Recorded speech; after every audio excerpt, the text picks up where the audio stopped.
Fed up of floor robes, driven to distraction and drowning with doom boxes? Tired of living in chaos? Welcome to Decluttering Untangled, how to declutter when you're overwhelmed, ADHD or autistic. I'm going to help you uncover the secrets to decluttering no matter what hurdles you face. You'll discover how to declutter, de-stress and transform your world. I'm Heather Tingle, reformed hoarder, neurodivergent declutter queen and your guide through the maze of mess. Let's get untangled.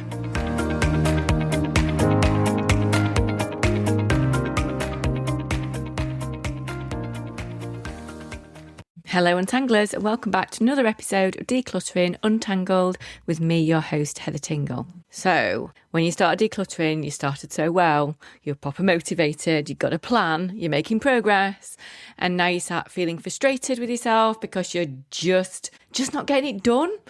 And the frustration's making it worse because now you're quite annoyed at yourself on top of being stuck. Okay. This is something that I have heard, I would say, twice in the past couple of weeks. And I thought, actually, do you know what? This happens so often. I need to talk to you about it. So let's go through it. First thing to say is, as always, you are not lazy, you are not failing in any way, and you are not back to square one. What you are is human. And we as humans have a limited amount of energy, and life has a habit of using all of it up before we even get to the decluttering part of life. So what I would really like to think about is if you have been going through a period where you've been quite frustrated with your progress, things haven't been moving as quickly as you want them to, you've been struggling a bit, think about what else has been going on in your life right now. Maybe work has been stressful. Has something happened with family, relationships, money, your health? Have you been sleeping badly? Have you just sat through the week where the UK decided to be 35 degrees and completely unlivable for most people who aren't built for that kind of heat? And I am aware if you are abroad, you're probably used to those temperatures, but us in the UK are not set up for that and we do not have aircon. So I don't know if that impacted you, but it definitely impacted me because we just had a heat wave where we are. And I will tell you for nothing, most people are not functioning properly in a heat wave. I definitely was not. I was struggling with sleep and was pretty annoyed and sweaty most of the time.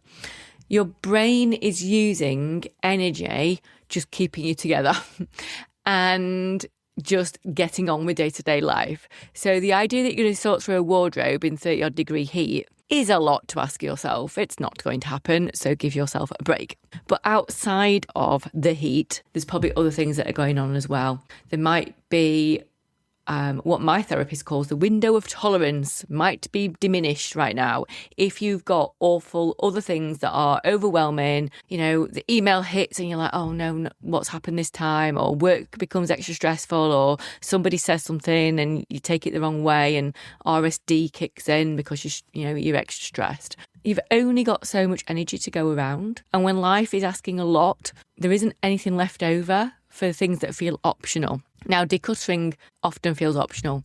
From my point of view, it is not optional.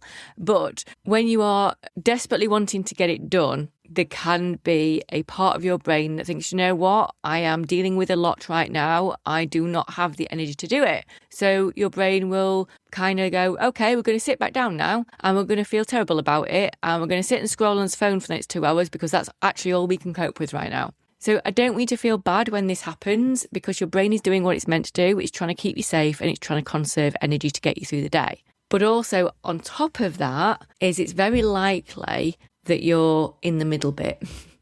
So the middle bit of decluttering is when you start a project, especially decluttering, you get all motivated, you're proper like gung-ho at it, you're like cracking on, things are moving, you're having that blitz that feels really great, and then somewhere in the middle, the shine that you once had for it, it just dulls a little bit. It becomes a bit of a slog. You can't see the end, you feel like you've been at it forever, you've been using so much effort and energy, and it feels like it's never going to work out.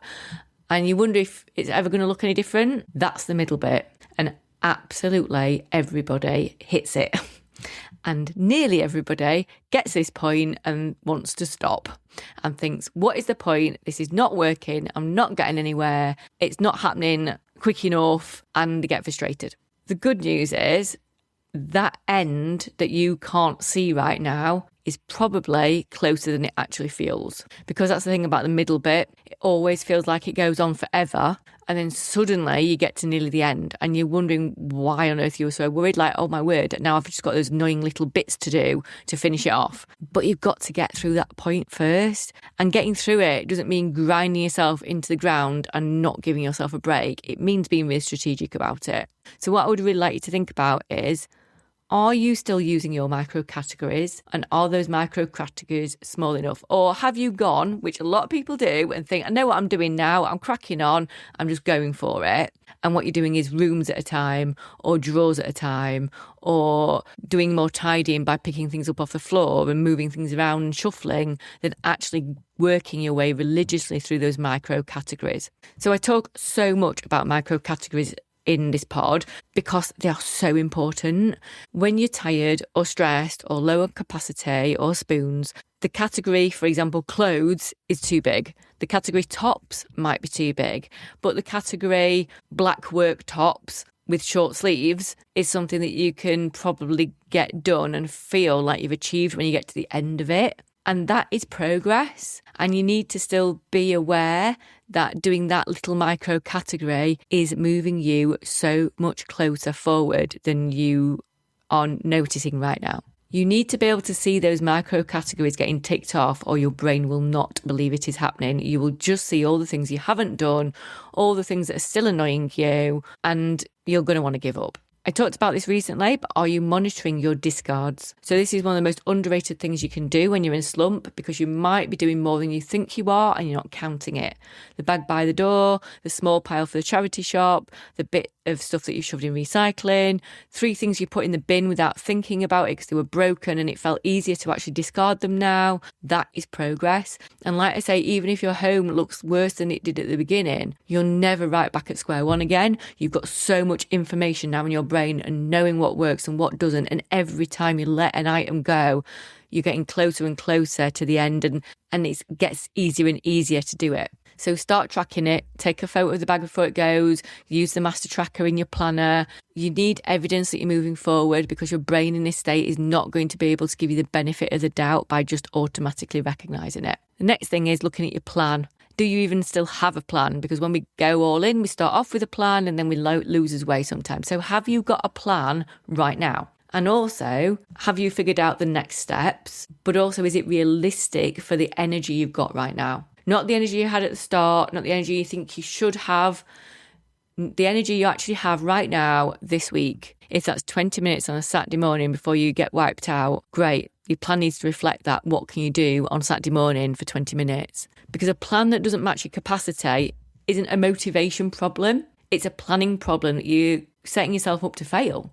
So you need to adjust it. Having a slower, more methodical, smaller category, micro category plan that takes longer to do will get you there quicker than a blitz it plan where you burn out halfway through. And then finally, the most important part of anything in my world is that rest is not optional. Rest is part of the process. You cannot be productive all the time.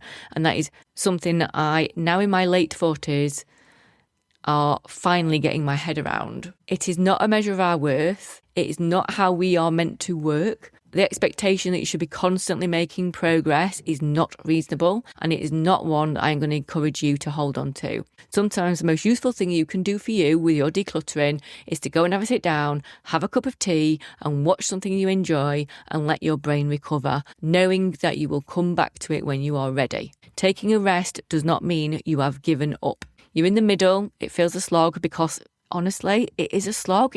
I remember it and it felt like it was going to go on forever, but it doesn't mean that you're failing. It doesn't mean you're behind. It means you're doing it, and being in it is the only way out of it. So keep your micro categories tiny, track what you're getting rid of, make sure you have a plan of next steps that is small enough and manageable enough to match your real energy, not ideal energy. And please rest when you need to without the guilt. The tidying will wait. The decluttering will wait. Your brain needs it now. There we go. So quickly, one thing before I go, I've got to tell you because I'm so excited. DeclutterCon 2026 tickets are now available. Now, this is an event that I have been wanting to run forever because I forget how wonderful it is going to events that are neurodivergent friendly and built for my anxious brain when I get to meet the right people in the right place with the right support systems. So if you haven't heard me talk about it yet, DeclutterCon is my event. It is a full day event for those of you wanting to declutter. It's a time for the Untangled community to get together. There's going to be talks, epic talks, connection, a room full of people who totally understand what it feels to live in absolute chaos. And it's happening on Saturday, the 10th of October in Sheffield, and I would love to see you there. We've got some amazing speakers lined up. Obviously, I will be there too, and I really want to meet as many of you lot as possible. So if you head to decluttercon.co.uk, go grab your ticket. There's an early bird offer on as well, so check that out. Now, if you are listening from outside of the UK, which I know so many of you do, I have not forgotten about you either. I am working on something in the background that I can't tell you about yet, but there will be something for you too. So until next time, remember, you're not alone. Be kind to yourself and keep untangling. Thanks for joining me for today's episode of Decluttering Untangled. If you found anything that I've said today helpful, please do me a favour, hit that subscribe button or leave me a review. It's like receiving a virtual high five that keeps me going and lets me know that I'm helping real people out there and I'm making a difference. Please remember, you're not alone in this. I'm building a community of fellow untanglers over on Facebook. Just visit the show notes for the link to my free decluttering community. So until next time, remember, you're not alone, you're not lazy, you can untangle your life.